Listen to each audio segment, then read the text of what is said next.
Detective Comics number 3, written and art by Tony S. Daniel. We last left off with Batman coming across the Dollmaker, finally, and supposedly the all chopped up and sewn together corpse of Jim Gordon. This issue we pick up pretty much right afterwards. Batman is informing us how his needle that he was stabbed with has numbed his entire left side and it's spreading across his body, so he doesn't have a lot of time to get out of here. And Dollmaker's like, yes, the paralysis will spread. I have to make sure I don't hurt that pretty little face of yours for what comes next. And immediately Batman's like, this isn't Jim Gordon. The eye color's wrong, and he has a synthetic mustache. So if you still have Jim Gordon, and Dollmaker's like, of course I have Jim Gordon. You're going to be joining him. All right, beat him up, Bentley, but don't hurt the face. Bentley is the big brute guy. So Bentley makes a charge. Batman takes him out. Immediately, everyone else leaps in, and the don't hurt the face thing goes right out the window. One of them is this little like gremlin-looking dude who named Jack in the Box, who wraps around Batman's back and refuses to let go. So as Batman realizes he's running out of time, he's like, all right, I'm taking this guy with me. And he backflips out a window and grabs Jack in the Box as he stumbles his way for some enhanced interrogation.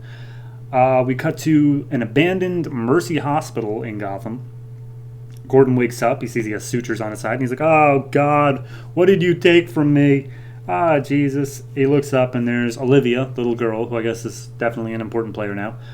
She's like, hey, Gordon, you're going to die, so let me help you. And she's like, how did you manage to survive, little girl? He's like, oh, I'm a prisoner, too. They want me to be part of their freaky little family. Is there, like, any way that we can find Batman? And she's like... Or Gordon's like, no, you don't find Batman. You might be able to get a message to him, though, if you follow my instructions. And we cut away to some abandoned steel mill or something like that. And Batman's just beating the crap out of Jack in the Box. And he's making a couple of, not even deductions, more just observations, where he's like, this dude's arms, like, just flail around randomly, so I have a feeling that they were completely replaced with something synthetic. And because of that, I feel like he's pretty much been modified to the point where he doesn't feel any pain. Also, his tongue is missing, so he's of no use to me. And he kicks Jack in the Box in the face and leaves with apparently some new information, but I don't know what. Then we get back to the GCPD. Harvey Bullock is outside with a whole bunch of reporters. We're all basically saying like, oh, is Commissioner dead? Is he going to lose his job? Is the Joker involved? Blah, blah, blah. And Bullock's like, look, we're going to hold a press conference. Shut up. And Charlotte Rivers, who was back in issue like 2 or whatever, shows up and she's like, oh, but I'm on live TV. Can you answer my question? Which is literally the exact same thing of... They found a body of James Gordon, and is that actually him? And they're just like, look, the press conference coming up. Just pay attention to that. We see a last panel where Olivia supposedly is sneaking into the police department. Cut back to Wayne Manor, specifically the Batcave. Bruce Wayne's just down there, not in costume, just at his computer, thinking about the Wesley Mathis case, the serial killer. And apparently... the serial killer, he brought his son out on a bunch of his hunting trips and showed him all the ways to cut up a human body without wasting any pieces and blah, blah, blah, blah. It's the son. The son of Wesley Mathis named Barton Mathis. And supposedly that was deduced instead of just immediately there. I don't know. Someone at GCPD has flipped on the bat signal and Bruce Wayne gets ready to go. Cut back to Mercy Hospital. The Dollmaker's taunting Gordon because now that it's been revealed to the reader who he is, we can just drop that secret altogether. And he's like, oh, you killed my father, Gordon, and you nearly ruined my life. And he's like, I don't know who you are, dude. You don't look familiar because your face is all messed up. And he's like, you've killed so many people, you don't even recognize them anymore. And then, because of the GCPD, Batman's there, and Olivia's the one who turned on the light. And he's like, yeah, you should... Gordon's the only one who touches my light. Don't do that. But she hands him a note from Gordon, matches his handwriting, and it says the word mercy, but the R is backwards.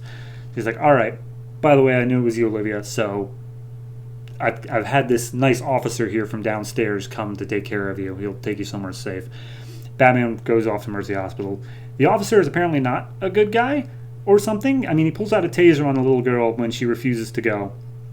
And so Olivia pulls out a knife, slashes the dude's throat, and says, "Father would be disgusted by such a waste." So she's evil now, too. He arrives at Mercy Hospital.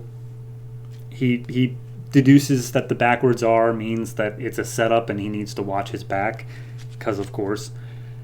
He gets there, Dollmaker's like, "Hey, Batman, I'm still after you. My brute's going to choke you out now," and he does. And then Batman wakes up, and apparently he's being like live streamed, or there are a bunch of people watching him in an audience of the operating room. I don't know. But there are other people there who are paying to be there to see Batman be killed. And he's like, "Well, we got to prove you're the real Batman, though, so..." And he sends in a bunch of human puppets that are all doll-makered up to look like the Joker. So there's like 7 Jokers all attacking Batman. Final issue, or final page of the issue. I don't dislike this. I think it's good. It does feel like over each issue we're losing more and more of the deduction stuff. Like the first issue was nothing but him walking through his entire thought process of, here's how I got from A to B to C. Where in this one, when he's deducing the identity of Barton, he just waxes poetically about like, yes, Wesley Mathis was doing things to body, and he mixes and matches parts, and somehow that leads us to the sun. And I'm like, all right, I don't think that's really an A to B thing, but you do you, Batman.